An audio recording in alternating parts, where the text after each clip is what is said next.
He estado aprendiendo español durante los últimos 4 años y quiero compartir 5 cosas que aprendí como estudiante de idiomas que te ayudarán en tu práctica de voz trans.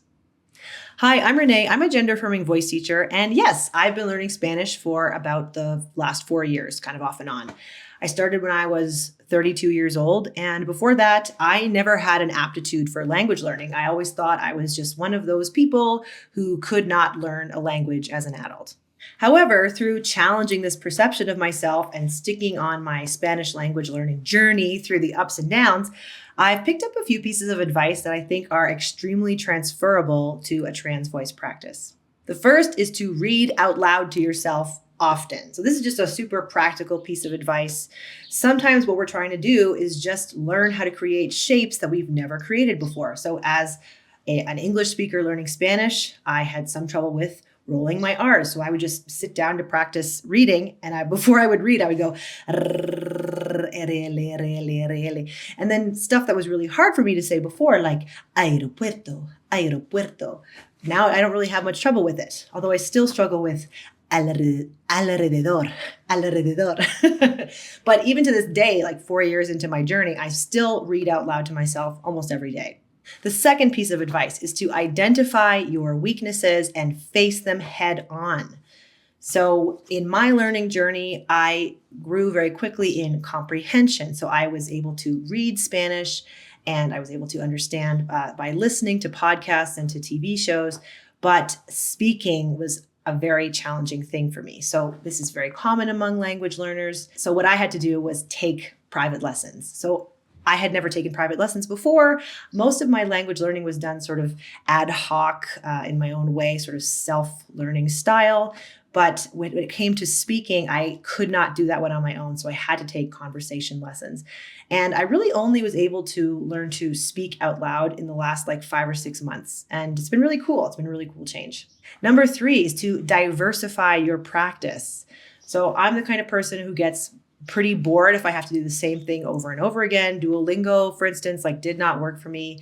What I needed was a big mix of different things that I could do. So sometimes I would use flashcards. Sometimes I would listen to language learning podcasts where they were specifically telling me about how to learn Spanish. But sometimes I'd listen to podcasts about things that I just found interesting. Or I watch TV, or I would write in my journal, or I would record voice memos for myself, or I would take lessons, or I would go buy books at the Spanish language bookstore. I was doing a whole bunch of different things. And this is how I kept my practice interesting. And a trans voice practice is no different. There's so many different things you can do. So try to find ways to make it interesting for you so that you can keep doing it in the long term. Number 4 is don't be afraid to sound ridiculous or make mistakes. Now, I am one of those people. I'm not like a perfectionist, but I really don't like to sound stupid. I don't like to feel like people are judging me. And I tell my students all the time, like people's judgment does not matter.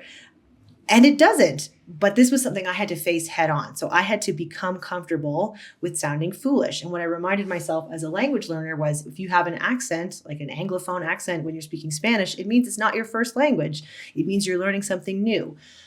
So that was really important. And then the more I just reminded myself, like, I'm baby. I'm literally baby here. I have the language aptitude of like a 4 or 5-year-old. Like, then it made me a little bit less worried about sounding like baby.